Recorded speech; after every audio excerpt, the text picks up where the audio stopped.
Thank you all for joining us in this panel, which promises to be a very good panel on how can we fast-track progress to economic gender parity. Look at us all here, females. I guess we didn't have any men volunteering for this. So we're hoping in the future we will have more men join us in this. Oh, great. So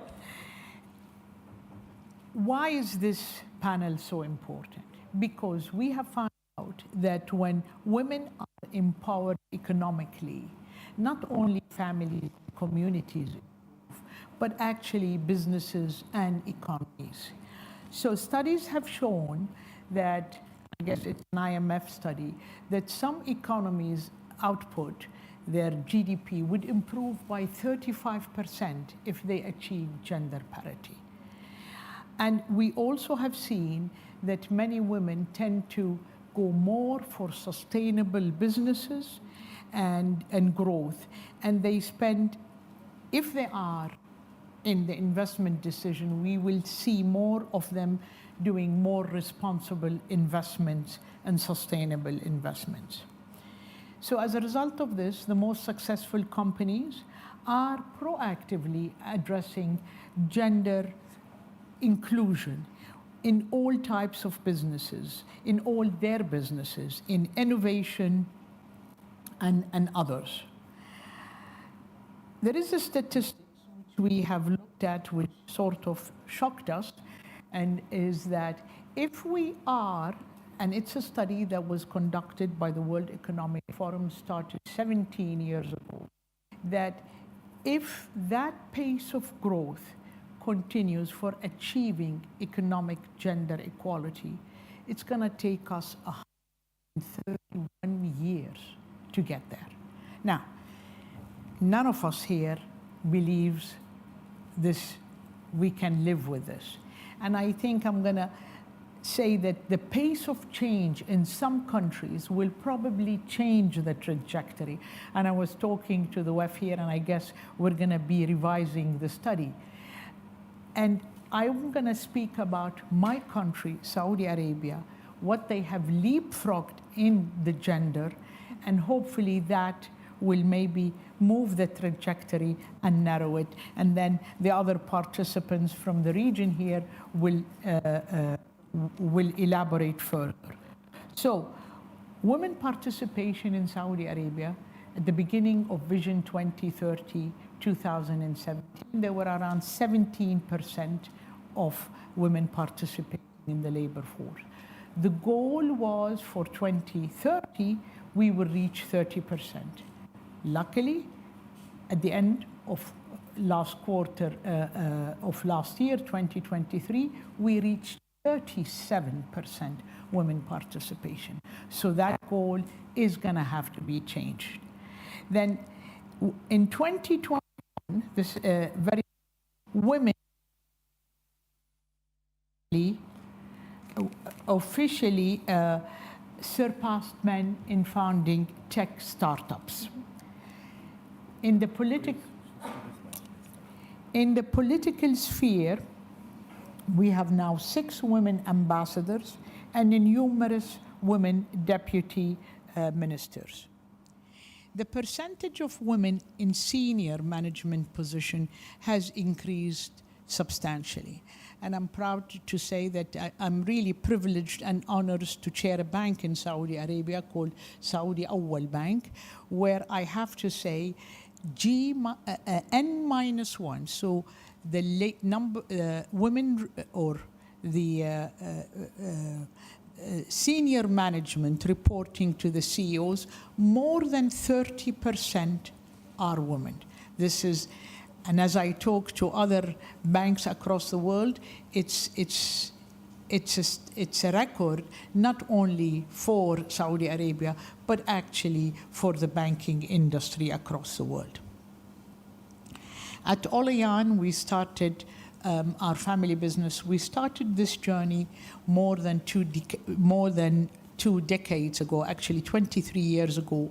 And we worked with the WEF in 2015 to create a full-fledged diversity framework. I see Sadia here.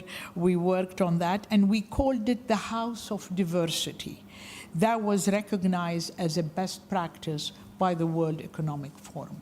So there is hope for us to beat this big number that was told that it is impossible for us to beat, but we will beat it. So who is held to help us on this panel? I'm going to introduce him, even though they need no introduction. Her Excellency Noura Al-Khlayef, she is the Minister of Sustainable Development of Bahrain and a newly appointed CEO of Bahrain Economic Development Board. She previously had held many positions with the Ministry of Finance and National Economy.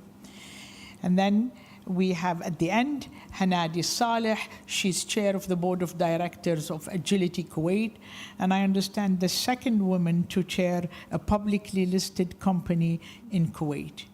And in the middle there, we have Anne-Laure Malazon. She's partner and at Bain. She's the head of Europe, Middle East, and Africa for social impact practice at Bain. She's Bain Regional Chief Diversity, Equity, and Inclusion Officer. So welcome to all my great panelists. This is a question that for everyone and whoever wants to handle it. COVID had slowed gender participation, as the report of the WEF had shown. Yet there are also countries trying to do rapid change, like my country, Saudi Arabia. Can you give us a feel about the progress of gender participation, female participation in the workforce in our regions or the Arab world? Whoever would like to start? I can take it. Yeah, please.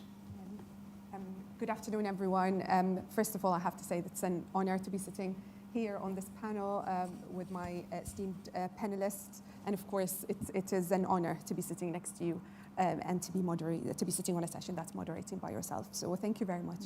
And thank you all for joining us today. Maybe I'll speak on the experience of Bahrain when it comes to gender parity and women empowerment. It's definitely a story that we're very proud of. I know you mentioned some of the statistics, and I think we started on maybe a negative note, and that's maybe how some people see it when they look into the future and they look on the progress that has been done. And we're talking about hundreds of years to get there. We don't look at it the same way in Bahrain. I think we're proud and privileged to have had the experience that we've had over the past year, or the past years actually, and decades.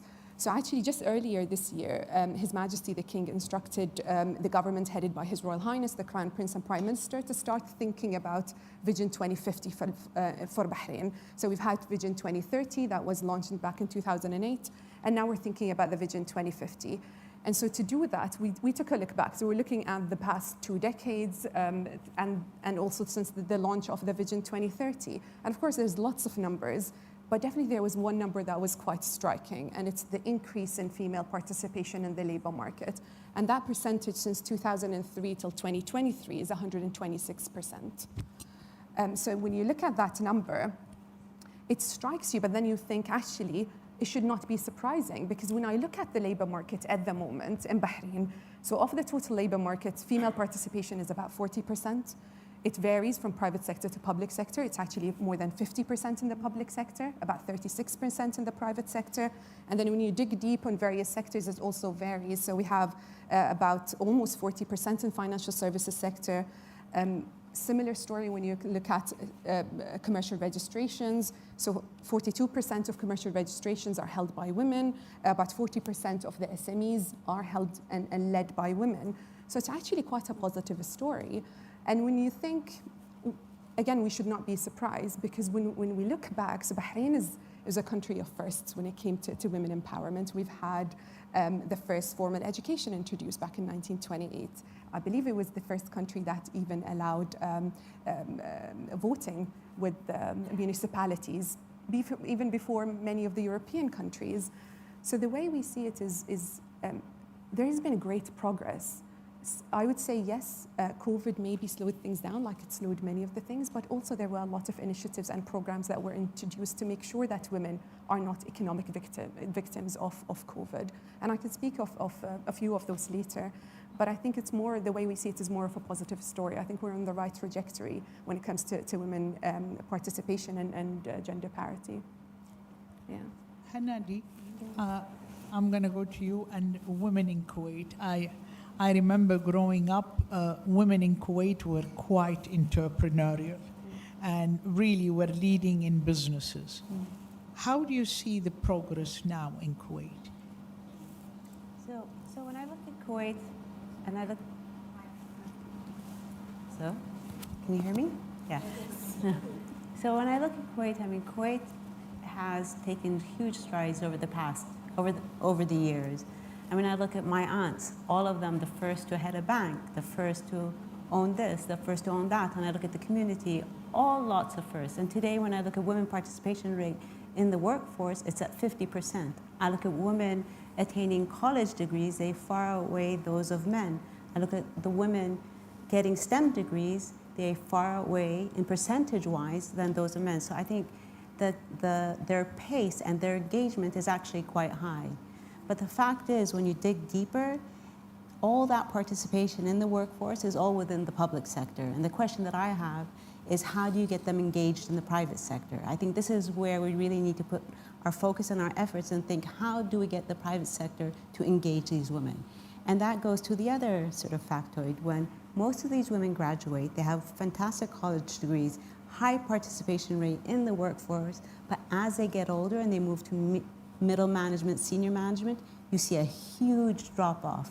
So I think it's incumbent upon all of us to really think, how do we set up the infrastructure and the network to support the women so that they continue their work, in the office or wherever it may be? Because the fact is, today, women have two jobs, especially within our culture. They have the job when they go to the 9-to-5 work in the office, and then they have the other job when they come home.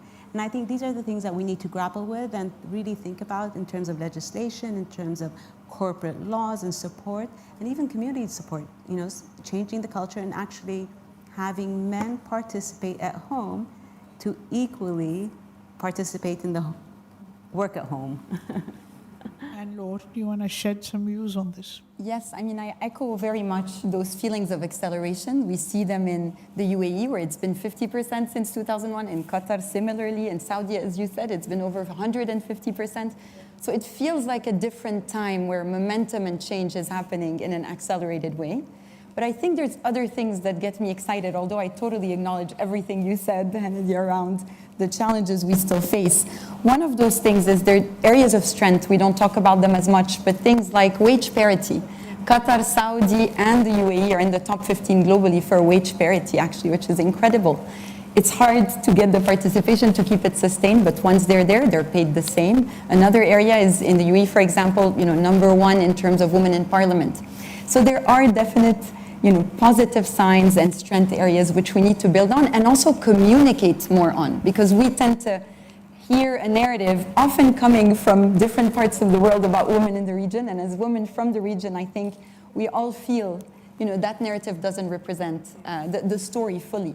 So hopefully we can tell more of our stories, and then, as you said, try to focus on the challenges that remain. One of them that I'll mention that I think we'll tackle later is mindset change. A lot of the research we've done this year shows there's still significant bias. 70% of women leaders in the GCC that we interviewed talked about bias that they personally faced in the workplace. And that's still a big source, I think, of the issues you mentioned earlier and these two hats that we all nodded at when you were talking. Hanadi, if we zoom on specific sectors, women are underrepresented in global trade. What are some of the levers that can help change that? And why do you believe trade is important in helping us achieve that goal? Definitely. So if you take a step back, trade is actually one of the biggest drivers of economic prosperity. I mean, you think globally it's driven probably 1 billion people out of poverty. So it's a critical area to think about and to really focus on. And if you think about the businesses around the world and those that engage in cross-border trade, only 15% of them are led by women.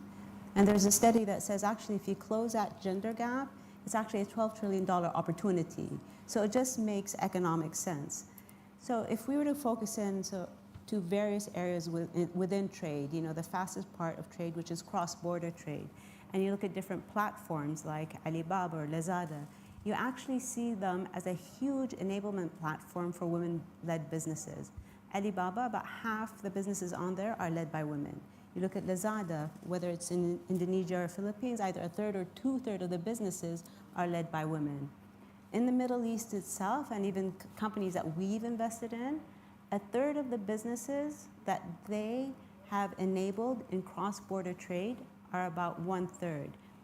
And it's interesting to look at that statistic because what you realize is that those platforms not simply give you the tools and teach you how to engage in cross-border trade, but they also offer you training, they offer you financing opportunities. So it's like an ecosystem of tools that enables a woman to engage in a business and trade cross borders, which drives, you know, consistency and economic sustainability for these women. But that's not the only thing that we can do.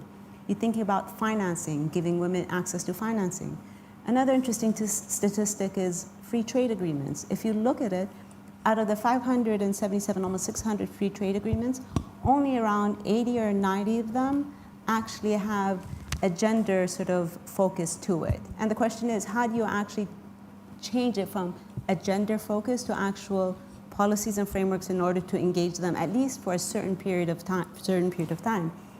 And then if I take a step back and think about companies that participate in the value chain, just traditional jobs, at-home, secure jobs, 2/3 of those positions are filled by men. And the question is, what can we do to train and support and engage women to actually participate within that value chain to create a sustainable and long-term outcome for women in the workforce? Oh, very good. So let's talk about how can the government and the private sector work together. You're our minister here. So how can the collaboration accelerate the gender equality? And then has there been any legislation in Bahrain to that effect? Are you collaborating with the private sector? So if you can shed some light for us to learn from. Absolutely. I think you cannot actually tackle this or any other issue without the collaboration of the private and the public sector. So the answer to that is absolutely. Actually, we rely on the private sector. I think Hanadi mentioned that is the importance of really collaborating and ensuring that a big segment of society, being the private sector, is actually on board when it comes to women empowerment. So I think it's two parts to the question. First is legislation, and I'll add to that policy as well. And the second part is the partnership with the private sector. And again, if we look at the policy and legislation, and Noor here mentioned about the gender parity, it's actually a couple of years ago, Bahrain made it a law, or actually amended the law to ensure that there's no discrimination whatsoever when it comes to pay between the women and men of a work of equal value. So that's now actually in the law. And so there's no discrimination whatsoever. And also the interesting part of it is removing also restrictions when it comes to women working part-time, especially at night. So that also got removed from the law. Not that it really prohibited, I think, women from working, but it definitely needed to be reflected in the law itself to ensure that it really reflects the reality. So that's maybe in terms of the legislation. And actually, I'll go back to the point about COVID and the slowdown that's happened, and ensuring that women were not victims during COVID. Women made up actually in Bahrain about 75% of the task force that dealt with COVID. They were the majority of the people on the front line, from people doing the testing and the nurses. It was majority women. And so the Supreme Council for Women, headed by Her Royal Highness, the wife of His Majesty the King, ensured that there were a series of policies and directives that were issued to protect women during that period. And so women were allowed, or mothers were allowed to work from home, but also fathers of women on the front line were allowed to work from home. So that's also to give the men a chance of supporting the women in the work that they do. In addition to that, they launched a campaign to support women when it comes to mental health and mental support. And also Her Royal Highness extended a loan and a debt waiver to women who were struggling financially to pay their outstanding debt, especially those divorced, widowed, or suffering from chronic diseases. So it's policies that are reactive and that come on time in times, I guess, of difficulties that really make a difference. On the partnership, actually, there's quite a few examples when it comes to the partnership between the private and the public sector that we can touch on. And we definitely recognize the importance of that. Maybe one example that I can cover is the Supreme Council Women in Tech Incubation Program that was launched by the Central Bank of Bahrain in partnership with the Standard Chartered Bahrain, Tamkeen, and Bahrain FinTech Bay. So it's quite a lot of the players in the ecosystem in Bahrain that came together to launch that program. That's one of many, actually. What we're seeing is amazing in terms of the recognition by the private sector of the importance of women. And just that point, and something that people used to say before, which is so true, you cannot isolate half of the society. It's almost easy maths. You add more input, you get more output. So it actually makes sense, I think, on all fronts to have more women. And Laura, you must have studied policies and reforms and all of this. Can you tell us from your studies and experiences, what would you say would be the most effective tool that could boost or help us achieve that goal much quicker? Absolutely, thanks, Lovna. And I think I'll get us started with a controversial one sometimes, Please. which is We quotas. love controversy. I'm a firm believer in quotas. We have seen countless studies show that quotas within organizations, yes, and especially at the top, really make a difference in many ways. However, it's within certain conditions and contexts, right? I mean, what we see as important is quotas is not something you want to commit to forever. It is something you do when there's an emerging context, you're in a maturity curve where you're growing, and you want to trigger change. You really want to trigger change in a space that doesn't have the right enablers to do it. So I think that's a big thing, and it has to be accompanied by the right regulation and initiatives. What is that goal that we aim to go towards? Everything we've seen shows us that 30% is a bit of that magic number. It's not always exactly 30, it could be 28 to 35, whatever. It is depending on the sector, the context.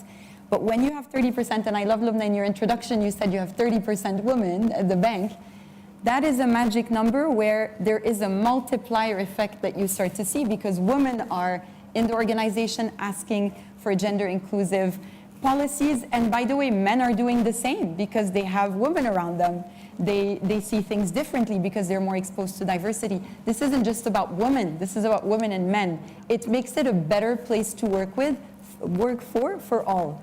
And really reaching that number is a critical change. And then when it reaches that number in the board or in the C-level, you really see a dramatic shift in the organization. So I would be a big promoter of quotas with the right circumstances. I'm sure there's going to be debate in the right context. I think Anne-Laure said this is debatable because as we were preparing for this session, we differed. Yeah. When do you use quota? Yes. Is quota a necessary tool? Should it be used? And should it be used and stopped? And I think you really phrased it very well, Anne-Laure.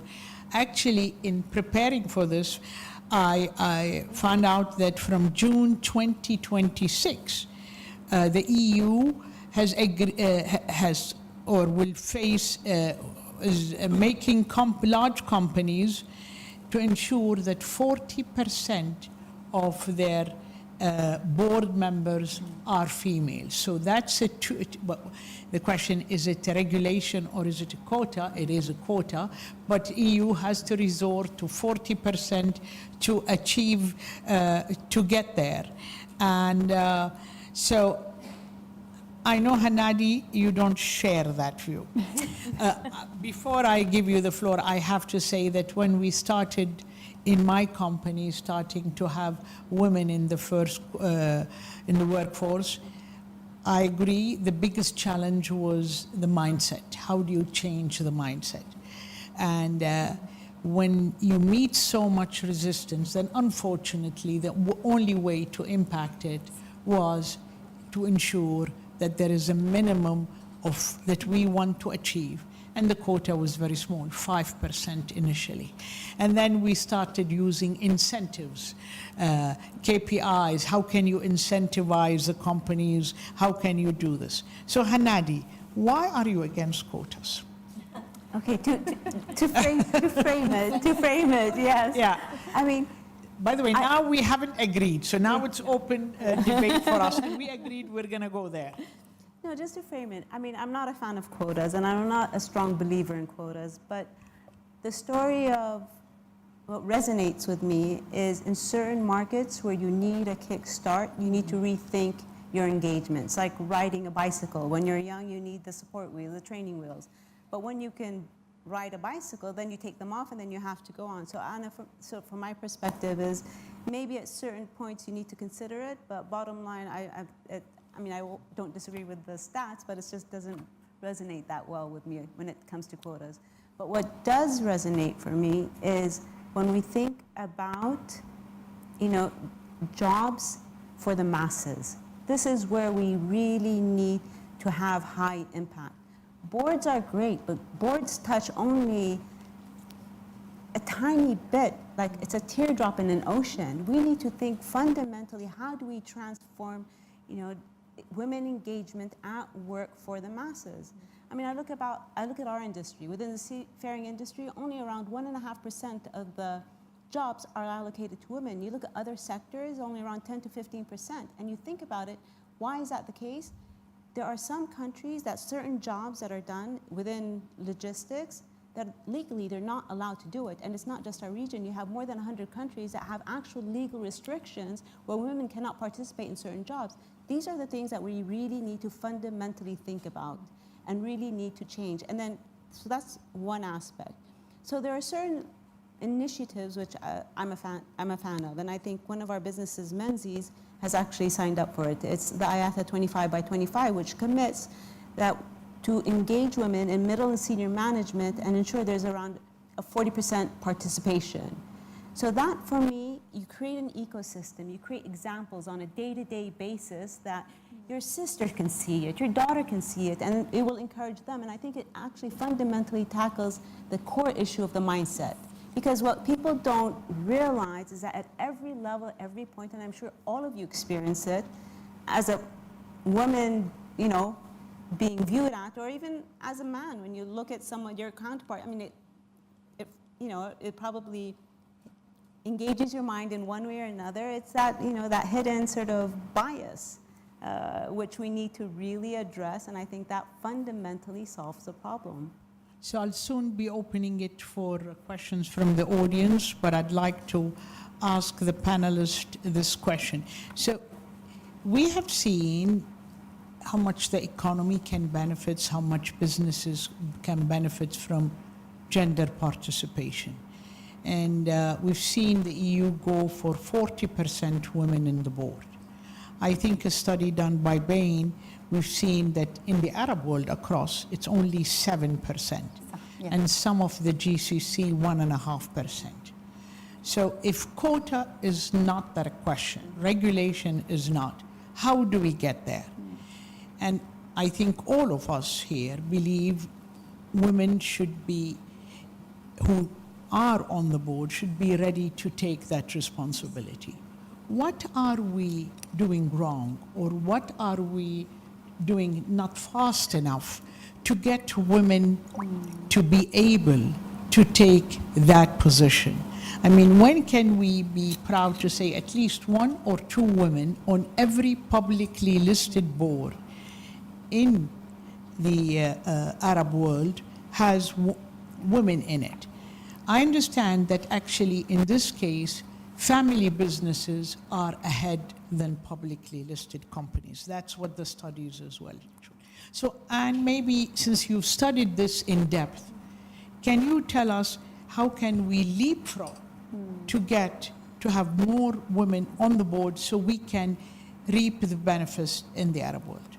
Absolutely. I mean, I think the representation point comes back again. You know, we have to put our money where our mouths are. We need to invest in women. We need to hire more women to help promote them, because we know the drop to the top phenomenon. It's real, and it's even more real. In the region, we feel it because we're there, we see it. Even though in the region, women have more support. Absolutely. And this is what Absolutely. I understand it in the West, I understand it in the US, because help is more Yes. difficult.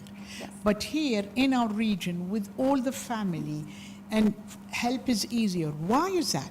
I really think, and I'm sorry to repeat this, but I think it goes back to that mindset change question, because I think that is the root cause. If you have leaders that are not convinced of the moral imperative to do this, that are not convinced by the business benefits of doing this, because they're proven, and we've even proven that in the region, in Saudi, in the UAE, in Qatar, we have shown that businesses do better when they have more diversity in their teams at all levels, frontliners all the way to leadership.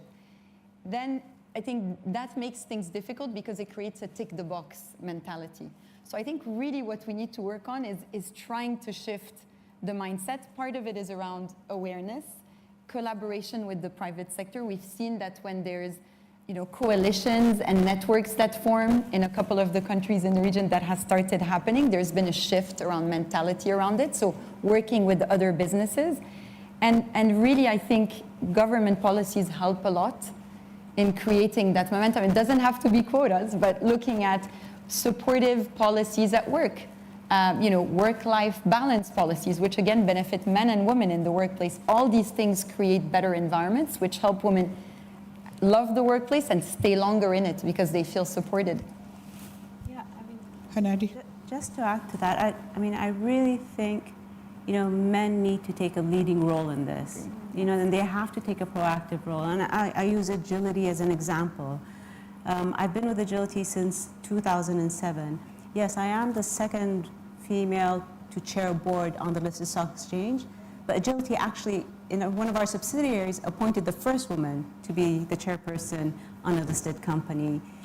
But in 2008, when I had my son, I'll never forget, our CEO basically told me, because I was struggling with the first, you only have 60, 90 days maternity leave, and I remember he called me up and he's like, listen, I don't care where you are, just get the job done.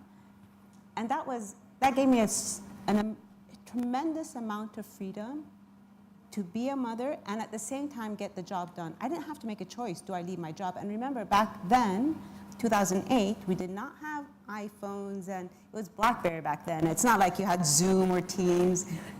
It might be, so it was quite different. And I took my time. It took me 10 months to come back full-time to work. And that was a luxury back then. But that was the mindset of our organization. Our organization was irrespective, man or woman, get the job done, whether you're home or not home, whether you have kids, don't have kids. That's just get the job done. And that was such a aspect that freed everyone in the organization. If I look at our corporate department for the corporate center, more than 50% of the heads of the department are women. So it's quite unique. So I really put it out there to the men, you lead these organizations, you lead these departments, really think about how you manage the business in context of the different requirements of the, of the teams. Yeah, it's okay. Just a quick point, Shukran. We talk about the right speed, but I don't know if there is a right speed. It really depends on the country, the company itself. I think we all agree. I definitely agree having more women in a workplace makes it better. We see it, and I hope the men see it. But that's become a fact of life. But setting a quota and forcing it, I'm not sure that's the right way, because then you get the questions of, oh, you only made it because of the quota. And we don't want that hanging above our heads, as you've only made it because of that. And we talk about men should be part of it. In some places they are. Because for us, we saw the change in Bahrain 2 years ago. For the longest time ever, we only had one female minister. Now we have 5. And I am the first ever chief executive of the Economic Development Board, 20 years into it. So I'd say that's part of that change we're seeing right now. Is there more to be done? Absolutely more to be done. Talking about also the mom role and the female role. I think I'm sure there are still examples where people get asked when they've just had a baby to just come back and do it. But also we've seen examples of, and I've seen it with some of our teams, that we've accelerated some of the promotions for the females that got married and started having kids because we knew the slowdown would come later.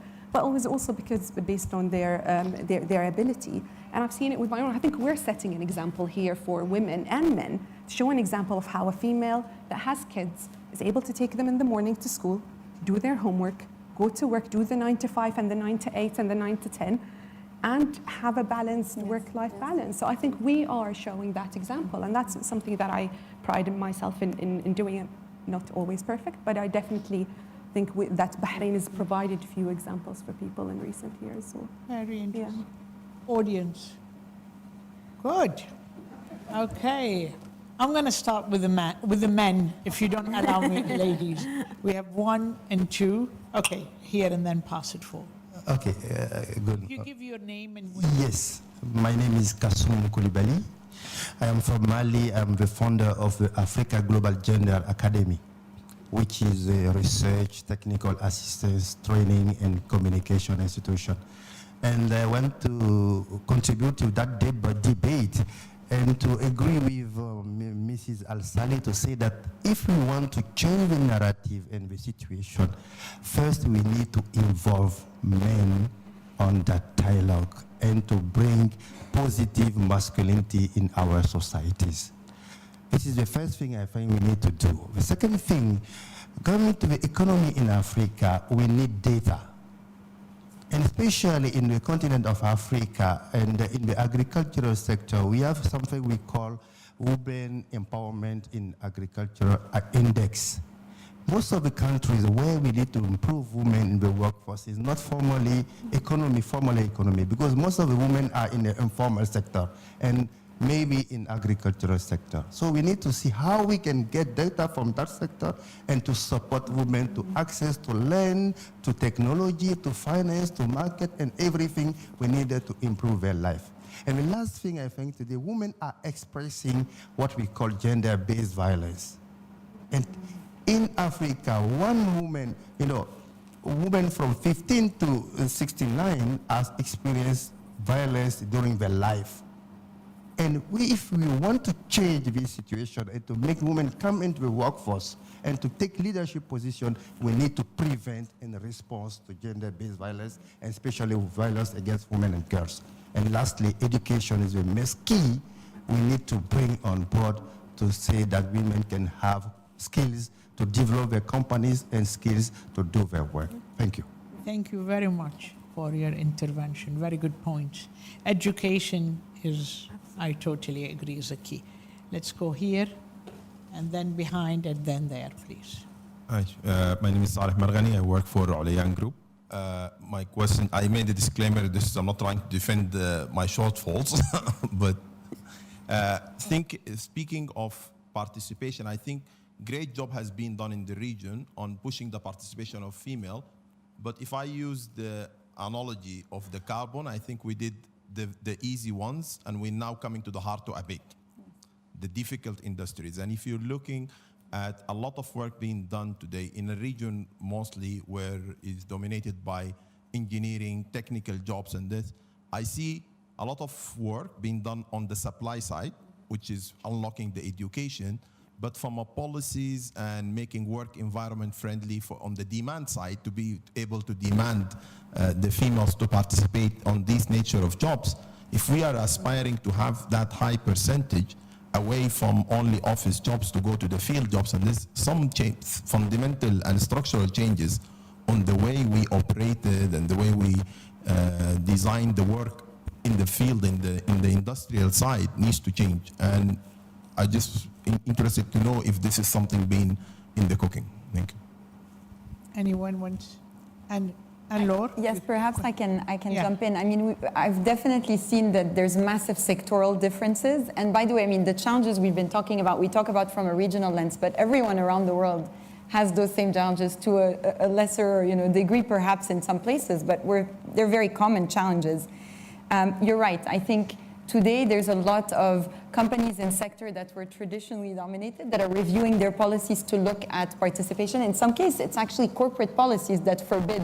I've seen this in, in the energy field, for example. Another example is in more risk, let's say prone positions where there's bias in who should be able to, and they don't always position it as a gender, of course, restriction. It's usually around strength and etc., but it ends up leading to the same result. What I do see is there is a change that is starting. Actually, in some of the GCC countries, the companies that have been leading the change are those companies in those sectors. It's taking time, but it's happening. The other thing that worries me in line with what you raised is gender in future skills. Because what I see is in STEM degrees, in skills which require, for example, AI or literacy, digital literacy, etc. We still see lower participation of women globally in those areas, But and that's actually, another. in the Arab world, it's higher. Exactly. I was just going to say again to those areas of strength. In the region, we're doing better, but globally, that is a worry that I think mimics or is similar to what you raised as well. Okay. 2 questions or comments. Yeah, my name is Seema Chaturvedi, and I'm actually running a fund which is called Achieving Women Equity. It's a venture fund investing in startups which are engaged with, and our mission is to invest in tech-led innovation to promote gender equitable climate action. My life's journey of having done this forever, of investing, is that, and having lived through the whole capacity building, the gap is, in my opinion, capital allocation.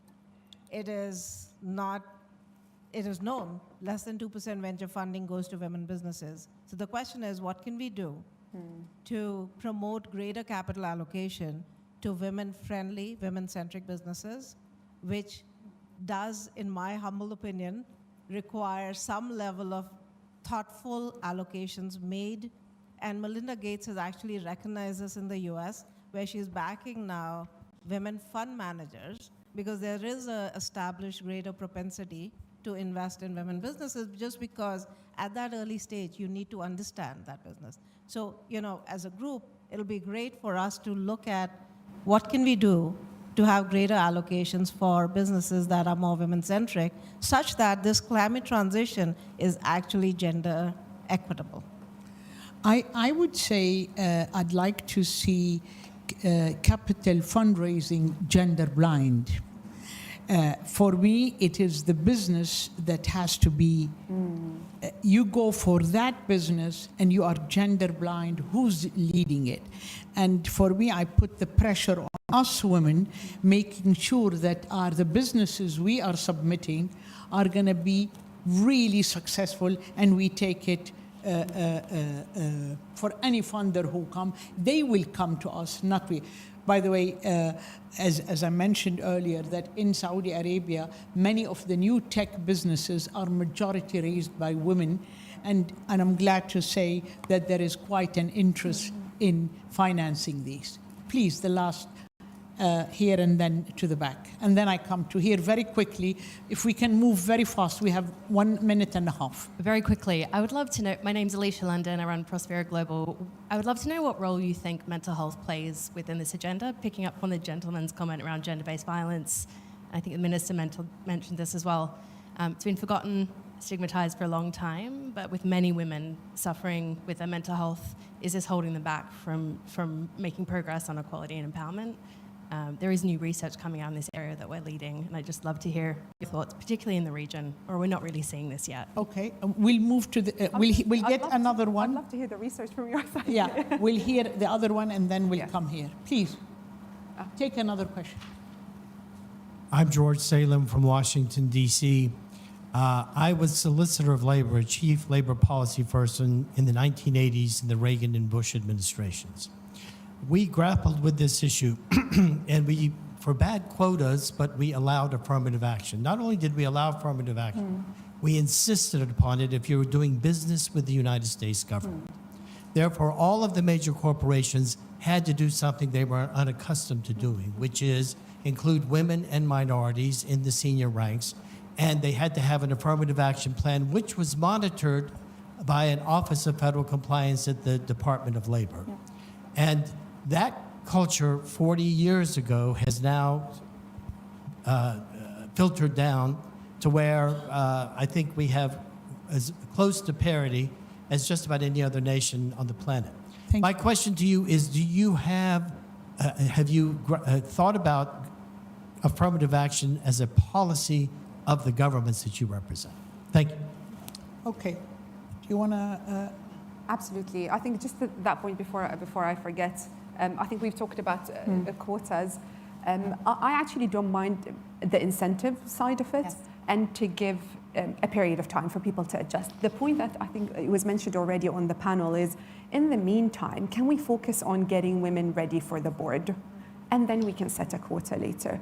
And that's, I think, what we'd like to see is more focus on the education, on the training, what it means. So I think that would be what I would be pushing for. Later on, we can have the quota and add an incentive to it. I think that will encourage people to participate. The point about mental health, again, I'd love to hear what the research is saying, but definitely I think more attention is being given not only to women when it comes to mental health. It's men and women that support, and kids, and really all genders and all ages. So I think there is definitely a recognition more now of what it means and its impact.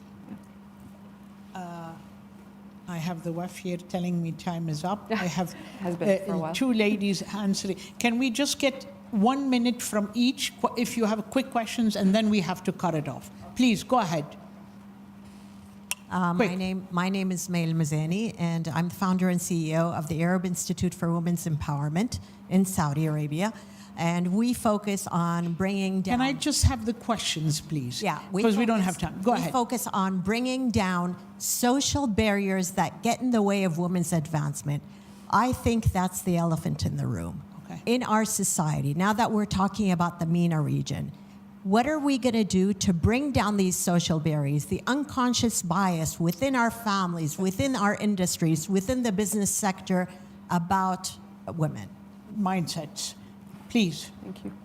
Thank you. My name is Judith Marera. I'm the CEO and founder of Land Force Energy in Zimbabwe. Mine is not a question as such, but a support for women quotas. I believe that it's quite a good idea to have quotas, but we start from a tender age, learning to teach these young girls as they grow that they can also enter the space where men are, so that when they grow up, they know the opportunities that are available and they can tap into those opportunities. Because I see myself, I'm from a social background, I practiced HR for so many years, then dived into the technology sector, and there are less women. So with quotas from a tender age, it will help to upgrade or to have more women in the tech space. Thank you. And last one there. Thank you. Shahad Najem from Saudi Arabia. Quick question. So we're talking about like 50-50 parity in the current labor market, a labor market that was built for men in mind, that women have to adapt in order to succeed in. So what would you fundamentally change about the labor market itself to make it more women-friendly, to keep them in the long term? And then from the perspective of female empowerment, it's all about like the financial independence. And we talk about women's financial independence based on their job and less so about their investor hat. So my relationship as a woman with, the labor market will change depending on the phase in life of which I'm in.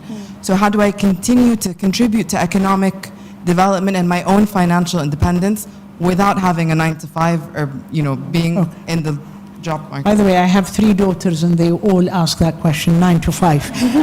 Can any of the ladies would like to venture into any comments? 1 minute each, and we have to wrap up. Hanad.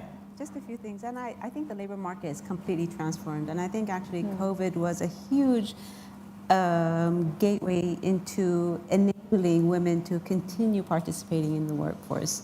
So I don't think, jobs are jobs, but I think the way you engage with it is completely transformed, and is a huge enabler, especially now if you think about with technology and their advancements in startups. I think that too is a great enabler.